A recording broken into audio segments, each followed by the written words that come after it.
Crisis cósmica. La fractura del orden establecido por Dios. No importa cuánto tenía Lucifer, no importa cuán exaltado era, para él no era suficiente, quería más. De esta manera comenzó el misterio de iniquidad. 2 Tesalonicenses capítulo 2 versículo 7. El origen del pecado en el universo de Dios. El origen del mal dentro de este ser perfecto permanecerá siendo un misterio, porque no hay razón para el mal. Si pudiera ser explicado, podría ser justificado. Comenzó con el primer paso pequeño que dio a Lucifer al acariciar una emoción y un deseo específicos. Las emociones conflictivas dentro de Lucifer, junto con el mal uso de la libertad concedida por Dios, resultaron en conflicto cósmico, una rebelión madura contra Dios, en la que el sufrimiento y la muerte han impactado a innumerables criaturas. Hoy, cada uno de nosotros está viviendo con los resultados de este conflicto. Pero, no te desesperes. Como veremos en lecciones futuras, Cristo vino para traer una solución justa y equilibrada a los problemas que causaron esta crisis cósmica.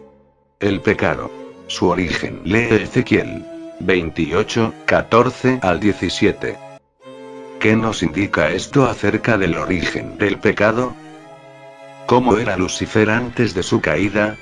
A diferencia de Dios, que es externo, el mal y el pecado tuvieron un comienzo.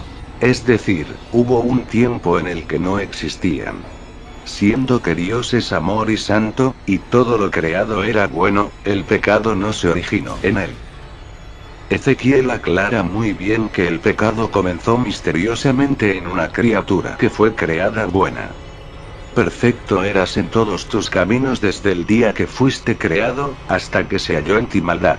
Ezequiel 28, 15. Perfecto. Designa la integridad de esta criatura al salir de las manos del Creador. Nota, además, que el pecado comenzó en un querubín, un ser exaltado. El querubín estaba más cerca de Dios que cualquier otro ser angélico. 2 de ellos fueron ubicados como guardianes junto a la entrada del Edén. Génesis 3, 24. Un par de querubines, hechos de oro, fueron puestos sobre el arca del pacto. Éxodo 25, 18, 20. La posición de los querubines sobre el arca ilustra la elevada posición de este querubín, que se encontraba en la luz de la presencia de Dios de su morada. Entonces, el pecado se originó en un ser celestial que estaba muy cerca del trono de Dios. La frase "el santo monte de Dios" designa el templo celestial, donde mora Dios entre sus criaturas, el centro celestial de gobierno. La corrupción propia de este querubín, Lucifer, estaba arraigada en su egoísmo, que usó mal los dones de belleza y sabiduría que Dios le había dado.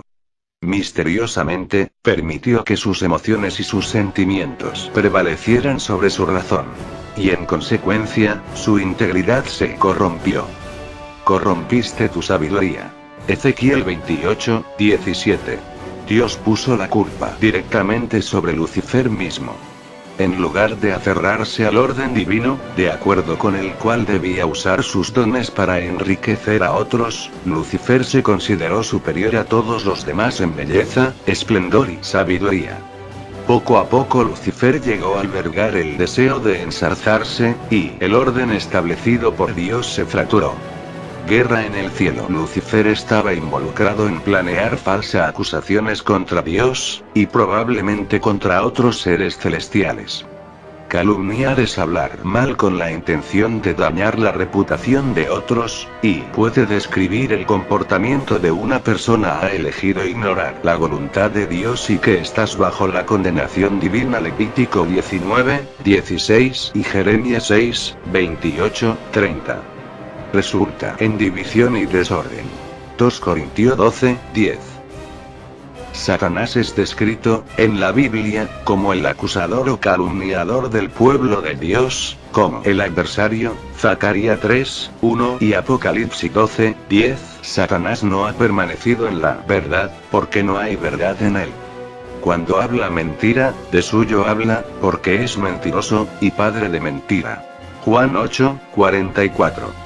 Estas calumnias condujeron a Satanás a la violencia, la segunda palabra importante. Ezequiel 28, 16. Inequidad.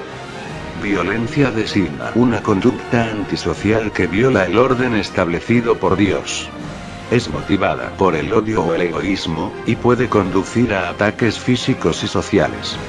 En algunos casos, resulta en el asesinato o en la explotación de otros para beneficio personal. Génesis 49, 5 y Miqueas 6, 12. Satanás fue un homicida desde el principio, por cuanto introdujo la violencia y la muerte en la creación de Dios. Juan 8, 44. Lenta y misteriosamente, los sentimientos egoístas de Satanás se transformaron en una conducta que fue un ataque abierto contra Dios y su Hijo. Lo que al principio estaba oculto pronto llegó a ser visible, y creó confusión y desorden. Hubo guerra en el cielo. Este fue el comienzo del conflicto cósmico en el que estamos todos involucrados. Satanás y sus cómplices fueron derrotados en el cielo y en la cruz, y serán eliminados del universo en el momento adecuado. La solución del problema del pecado no solo restaura a la raza humana caída a una unión perfecta y permanente con Dios, sino también restablecerá una armonía moral y perfecta en toda la creación de Dios.